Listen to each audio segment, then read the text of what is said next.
Berdasarkan Peraturan Menteri Kesehatan Nomor 75 Tahun 2014, dalam pasal yang pertama mengatakan bahwa Pusat Kesehatan Masyarakat atau yang dikenal dengan Puskesmas adalah fasilitas layanan kesehatan yang menyelenggarakan upaya kesehatan masyarakat tingkat pertama dengan mengutamakan upaya promotif dan preventif guna mencapai derajat kesehatan masyarakat setinggi-tingginya di wilayah kerjanya.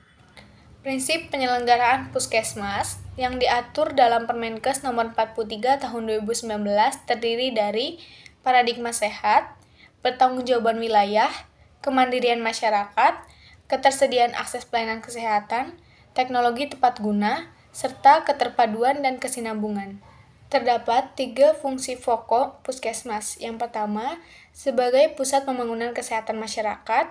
Yang kedua, membina peran serta masyarakat untuk meningkatkan kemampuan agar hidup sehat. Dan yang ketiga adalah memberikan pelayanan kesehatan secara terpadu dan menyeluruh kepada masyarakat yang berada di daerah setempat. Berikut adalah wawancara langsung terkait pembahasan program di salah satu puskesmas masyarakat di daerah Jakarta Barat. Lansia, ya. Lansia ini menangani kasus atau melayani pelayanan kesehatan untuk orang lansia, ya. Lansia umur berapa? 60 ke atas. Berapa? 60 tahun. 60 tahun ke atas. Jadi orang yang sudah berulang tahun ke 60 dan seterusnya, ya, itu lansia. Pelayanannya di sini kita bikin one stop service. Di luar situ tadi kalian lihat ada loket pendaftaran, ya. Sebelahnya langsung ketemu ruang pelayanan lansia. Pemeriksaan dilakukan di sini termasuk untuk pengambilan sampel darah bila diperlukan. Ada lab mini di sini. Nah, di balik tembok ini lab mini. Jadi pengambilan sampel darahnya di sini. Kalau perlu sampel urin di sebelah ruang lansia ada toilet lansia dan disabilitas. Dan bisa masuk kursi roda. Selesai pelayanan nanti pasien lansia dapat obat kan, pengambilan obatnya ke bagian farmasi, langsung keluar dari lansia ini nanti di ruang depan kalian bisa lihat sebelahnya unit layanan farmasi, jadi dekat. Lansia sendiri ada programnya, ya, kegiatan untuk lansia. Kemudian di atas lantai 2, di bawah masih ada lagi pelayanan, di luar ada pelayanan poli paru, ya, menangani kasus TBC dan juga sekaligus untuk kasus kusta, ya. Kemudian di sebelah sana ada tenda khusus ILI. ILI ini influenza like illness. Kalau di rumah sakit atau puskesmas lain ada yang menyebutkan poliwispa. Yang kami menapis untuk keluhan-keluhan dengan batuk pilek, ya, yang gejalanya mirip seperti influenza, diarahkan pemeriksaannya ke sana. Influenza like illness, penyakit yang mirip seperti flu. Gejala COVID ini kan kayak flu kan, makanya dibedakan. Maka tingkat penularannya tinggi sekali, makanya waktu awal pandemi kami pisahkan, itu loh kepentingannya. Nah, itu bagian dari tugas kesehatan masyarakat juga, walaupun pelayanannya UKP orang per orang, kita berusaha mencegah nih. Makanya salah satunya apa? Pelayanannya kita pisah. Orang dengan gejala batuk, pilek, demam, nyeri tenggorokan, bersin-bersin, itu diarahkan ke ILI, influenza like illness. Dia nanti dibedakan di situ, apakah orang ini pasiennya sakit flu atau COVID atau kena gejala COVID. Nanti ada ditentukan, ya, salah satunya dengan melakukan swab, ya. Iya. Di swab diperiksa antigen, diperiksa atau bila perlu langsung swab PCR juga, ya. Sama standar untuk ibu yang melahirkan, yang akan melahirkan di sini kita periksa dulu antigennya. Kalau antigennya non reaktif, baru kita tindak di sini. Kalau antigennya positif, nanti langsung dilanjut periksa PCR-nya, ya, dan tentu nanti kami akan rujuk, ya, ke rumah sakit, ya. Nah itu area di lantai 1. Di lantai 2 ada poli umum, poli gigi, ya, pemeriksaan calon pengantin, kemudian laboratorium, poli PTM penyakit tidak menular, kemudian poli haji untuk pemeriksaan calon jemaah haji, ada poli gizi, KB, KIA, imunisasi, dan MTBS, yang manajemen terpadu balita sakit. Sama ada satu lagi polinifas, ya, yang ibu-ibu pasca persalinan, pemeriksaan kesehatannya di situ. Di lantai 3 kami ada poli HR, harm reduction. HR ini menangani penyakit menular seksual termasuk HIV. Juga ada pelayanan untuk orang dengan HIV, pemberian obat-obat anti retroviral ARV. Kemudian juga ada pelayanan pemberian jarum suntik steril tadinya, tapi karena stok jarum suntiknya dari sudin kesehatan sedang kosong, ya sementara dihentikan. Ya. Kemudian ada PKPR, pelayanan kesehatan peduli remaja. Jadi untuk anak usia remaja ya, di atas balita, kalau remaja ya udah di atas ini ya 10 tahunan lah ya, umur 10 tahun sampai 19 tahun ya. Kalau 19 tahun sudah ulang tahun 19 itu sudah masuk usia dewasa. Kemudian ada klinik psikologi. Nah, kami juga ada psikolog klinis yang memberikan pelayanan konsultasi. Nah, masing-masing program itu juga ada kegiatan kemasyarakatannya, kayak PPM, penyakit tidak menular. Penyakit tidak menular contohnya apa?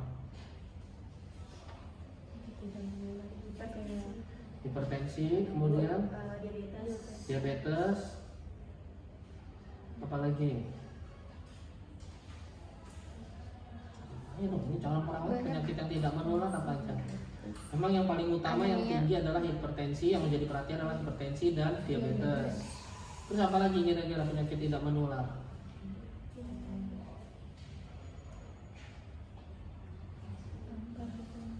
Kanker. Kenapa? Kanker. Kanker. Iya.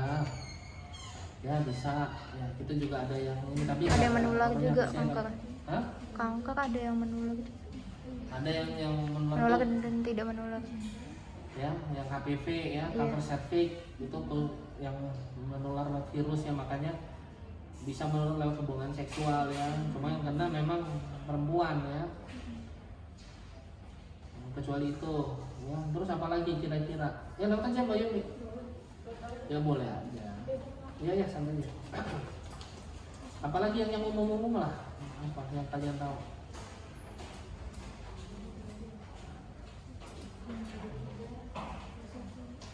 Apa penyakit tidak menular kira-kira apa lagi? Tipes. Tipes. Mana sih? Lihat. Coba baca lagi ya. Masa tipes tidak menular? Menular ya. Hah? Menular. Yang benar menular atau tidak? Menular. Oh yang benar. Kira-kira tidak menular lagi. Menular. Kalian belajar lagi ya, baca lagi Iya, ya. Pak. Ya. Kan gampang ya, gastritis itu kan tidak menular. Osteoartritis ya, rematik. Ya itu kan penyakit tidak menular. Cuma memang yang paling banyak adalah hipertensi dan diabetes mellitus. Nah, untuk hipertensi dan diabetes mellitus itu menjadi perhatian khusus karena pengobatannya jangka panjang. Seberapa lama? Lebih dari 3 bulan. Lebih dari 3 bulan. Seberapa lebih dari 3 bulannya sampai seberapa? Ini jangan tebak-tebak kan.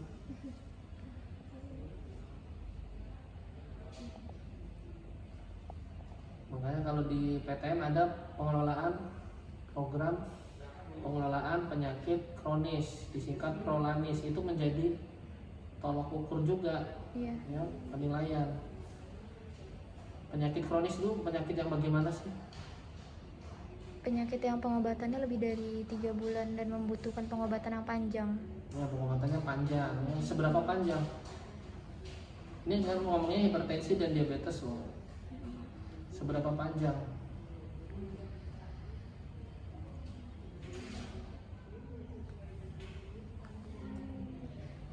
Ini kan kalian jadi perawat loh. Nanti kalau jadi perawat, nanti memberikan resep kepada pasiennya, membuatnya gini, kan harus juga mengedukasi pasiennya juga kan, kliennya juga kalian harus edukasi.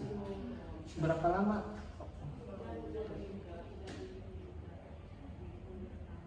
Kalau nggak salah 3 sampai 6 bulan.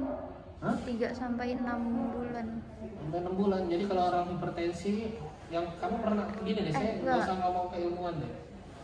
Pernah tak kenal Sampai. atau ada keluarga, orang tua, saudara yang mengidap penyakit hipertensi atau diabetes, ada nggak yang kalian tahu, yang kalian kenal? Apakah hanya 6 bulan pengobatannya? Pengobatannya ada yang sampai seumur hidup masih. Nah, iya, Ada yang sampai seumur hidup. Gimana sih? Itu loh, ya. Hipertensi, diabetes mellitus, pengobatannya seumur hidup, makanya harus dipantau supaya apa? Supaya stabil supaya apa? Penyakitnya tidak bertambah parah, tidak, kita mencegah perburukan, mencegah komplikasi.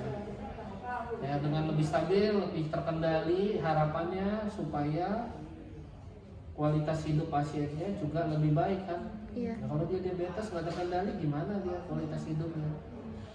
Apalagi sekarang penyakit hipertensi dan diabetes sudah umum dijumpai pada usia di bawah 40 tahun, ya, masih usia produktif sekali.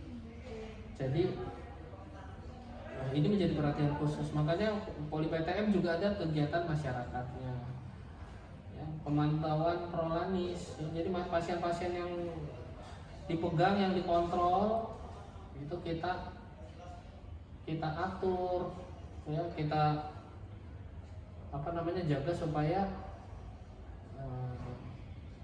masih dalam kondisi terkendali, ya, dan itu seumur hidup, ya.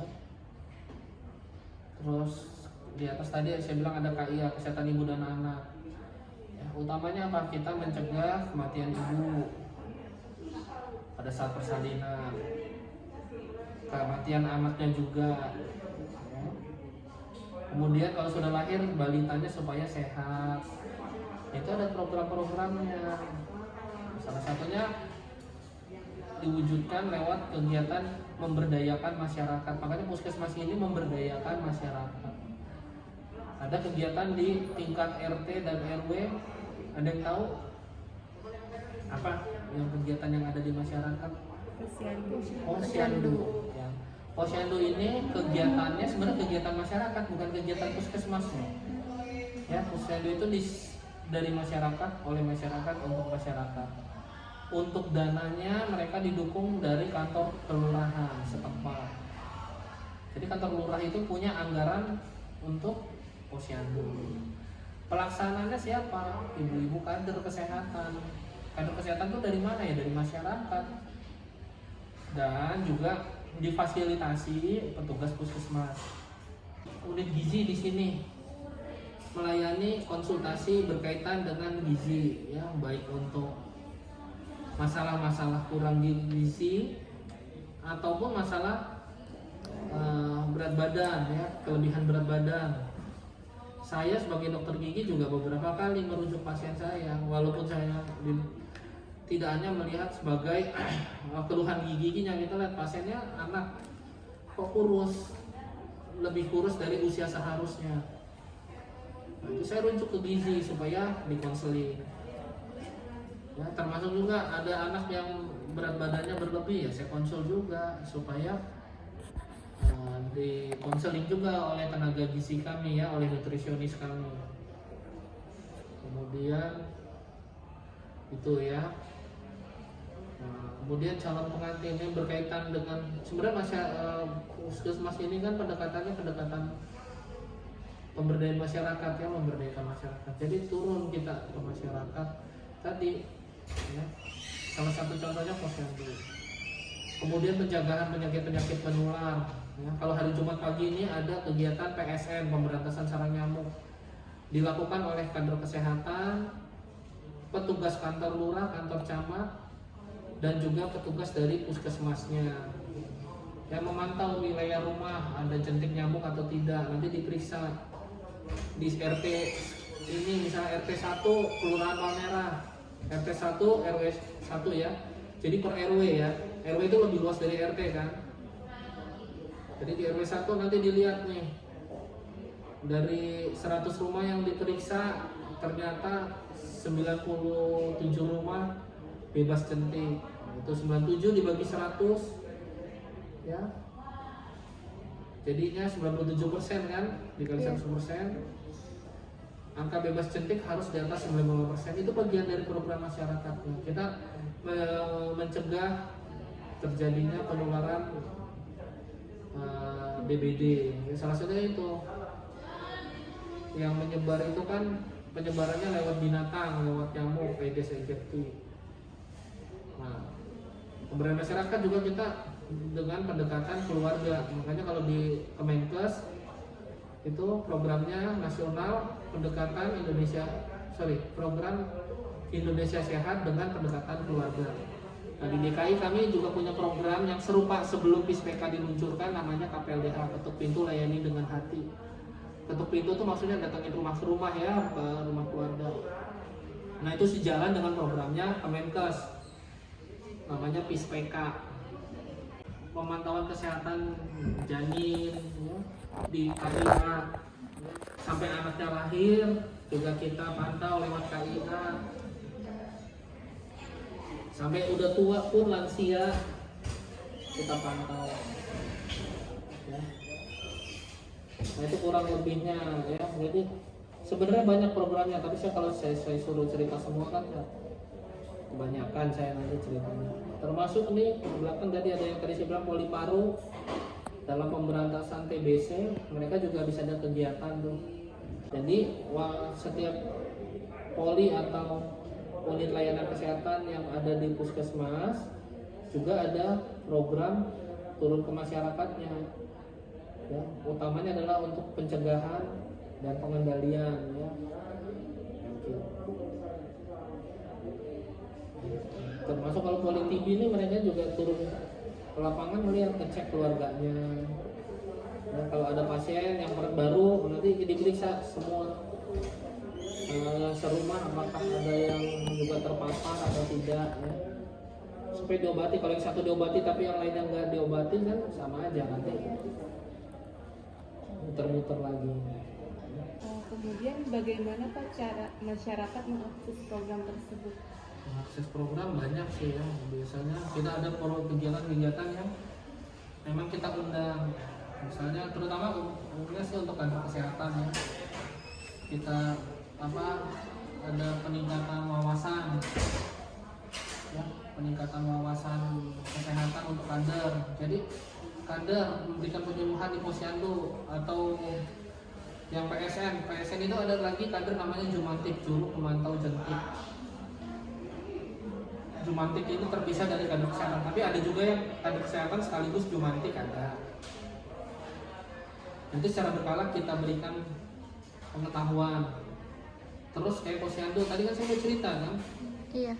petugas turun bikin penyuluhan, termasuk kalau dulu ya sebelum pandemi kita adakan pelatihan memasak menu sehat dengan biaya yang terjangkau ya, masak yang enak dengan biaya yang murah Tapi atau sehat. terjangkau, tetapi nilai gizinya terjaga. Itu kita undang. Atau di posyandu sendiri sebenarnya waktu pandemi kemarin ditiadakan. Nah, baru berjalan di tahun 2022 ini ya, dari bulan Februari sudah dilaksanakan lagi. Selain itu, masyarakat yang akses dari mana? Sekarang era digital, medsos, kami ada Instagram, ada Facebook, YouTube. Yang aktif di Instagram, jadi mengaksesnya banyak ya. Nah, utamanya untuk kegiatan kemasyarakatan yang megang wilayah adalah di puskesmas kelurahan. Nah, di Palmerah sendiri wilayah kelurahan itu ada 6. Kelurahan Palmerah, Kemanggisan, Selipi, Kota Bambu Selatan, Kota Bambu Utara, dan Jatipulo. Nah, tetapi puskesmas kelurahannya ada 9. Karena di wilayah Palmerah, Kelurahan Palmerah itu dibagi 2. Ada puskesmas kelurahan Palmerah 1 dan 2. Di Selipi juga dibagi 2. Di Jatipulo juga dibagi 2. Jadi total ada 9 puskesmas kelurahan. Itu dibagi 2 karena luas wilayah dan kepadatan penduduknya. Karena kalau satu puskesmas dianggap terlalu padat, ya. Jadi untuk memudahkan dan juga untuk memaksimalkan pelayanan dibagi 2, ya. Nah, untuk kegiatan-kegiatan kemasyarakatan itu yang paling banyak yang pegang adalah puskesmas kelurahan. Jadi kayak program PTM di kelurahan tuh mereka, maksud saya puskesmas kelurahan, ya. Pemantauan COVID, termasuk pemantauan COVID, ya. Puskesmas kelurahan juga yang tahu. Sekarang sih memang kasusnya udah lebih rendah, ya. Walaupun ini ada peningkatan, sedikit peningkatan lagi, ya, dibandingkan tahun lalu. Iya. Tahun lalu parah, ya. Jadi aksesnya banyak, ya. Utamanya sih tadi, ya, lewat posyandu. Masih ada lagi nggak? Dok mau tanya, Ya, kalau gimana? misalnya kayak hari-hari apa sih yang lansia tadi yang ada acara itu, Oh iya, ya, saya. itu ngumpulin lansianya lewat gimana ya dok? Ya tadi lewat puskesmas kelurahan, kan puskesmas kelurahan megang di wilayah kelurahan nih. Mereka tahu pasien-pasien lansianya siapa aja. Dan juga dia dibantu sama kader kesehatan.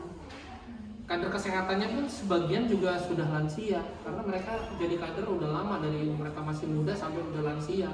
Tetap lansia bisa jadi kader. Bisa, justru kader ini, ya, makanya kita puskesmas itu sangat terbantu oleh kader. Kenapa? Ya, bagian dari memberdayakan masyarakat. Nah, yang tahu tetangga itu siapa? Kader kan? Ya, mereka tahu di wilayah.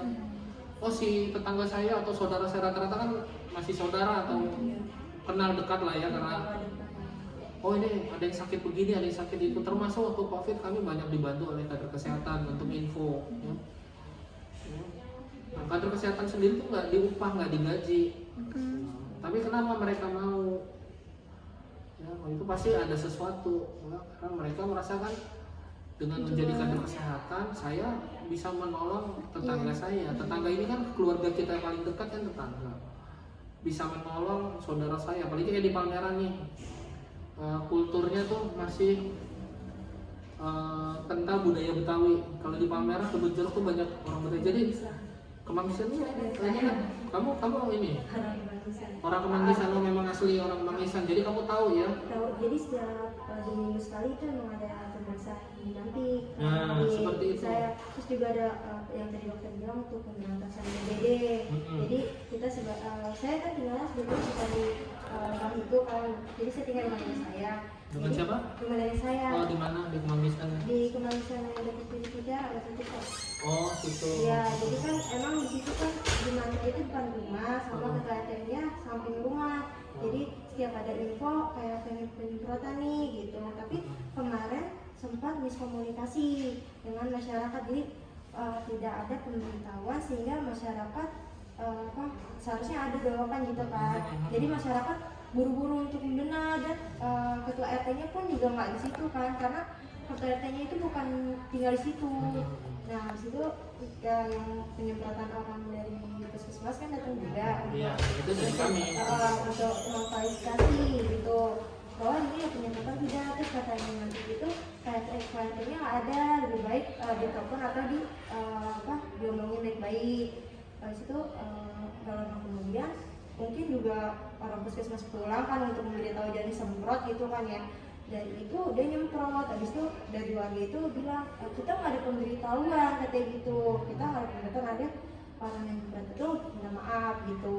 Jadi ya pas kita kayak gitu RT juga salah juga sih yang ngasih tahu juga sebetulnya. Karena komunikasinya lewat RT. Iya, tapi artinya nggak memberitahu grup RT. Saya itu padahal kan kita udah ditugasin. Jadi tahu ya seperti itu. Nah, karena kulturnya banyak Betawi, rata-rata yang tetangga-tetangga ini masih bersaudara-bersaudara. Iya. Jadi mereka yang tergeraknya itu karena yang merasa kalau saya jadi kantor kesehatan saya nolong tetangga saya, orang dekat saya, keluarga saya gitu. Dan itu ya kita hargai ya, kalau enggak repot. Nah, Iya. balik lagi kalau karena namun contohnya penyemprotan fogging ya maksudnya ya. Fogging itu sebenarnya udah langkah terakhir ya. Nah sebelum fogging itu kita cek, kita ada penyelidikan epidemiologi. Ya, ini saya cerita sekilas saja ya. Untuk penanganan pasiennya DBD, biasanya kalau kita suspek DBD kan pasien datang dengan keluhan demam tinggi ya sudah 3 hari, pasti dibawanya ke layanan 24 jam. Secara UKP kami tangani di situ termasuk rujukan. Kami periksa darah juga, kita lihat kalau ada penurunan trombosit atau trombositnya sudah rendah atau masih dalam batas normal tapi mendekati bawah batas normal, ya kami rujuk tuh. Ya silakan. Kami rujuk. Nanti di rumah sakit kan ada pemeriksaan lab lebih lanjut, nah, yaitu pemeriksaan NS1. Nah, NS1 ini adalah pemeriksaan yang memastikan ini dengue atau bukan.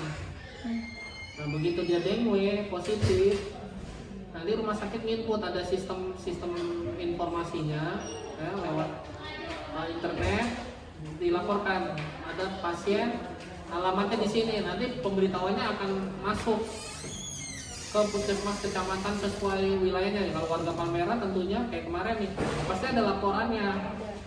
Nah ada laporan, tetapi apakah begitu ada pasien positif DBD di fogging? Enggak, dilakukan dulu namanya penyelidikan epidemiologi atau PE, dilihat dalam radius 300 meter dari rumah si yang sakit apakah ada juga yang DBD atau yang demam juga, demam tinggi juga.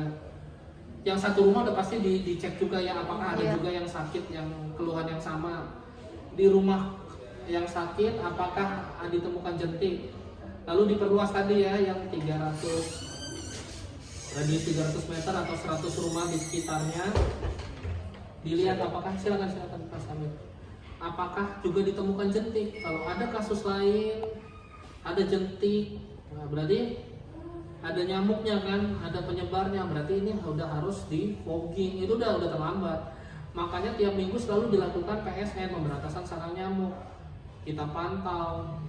Kalau jentiknya nggak ada, nyamuknya nggak ada, ya berarti aman, sehingga mengurangi resiko penularan. Ya.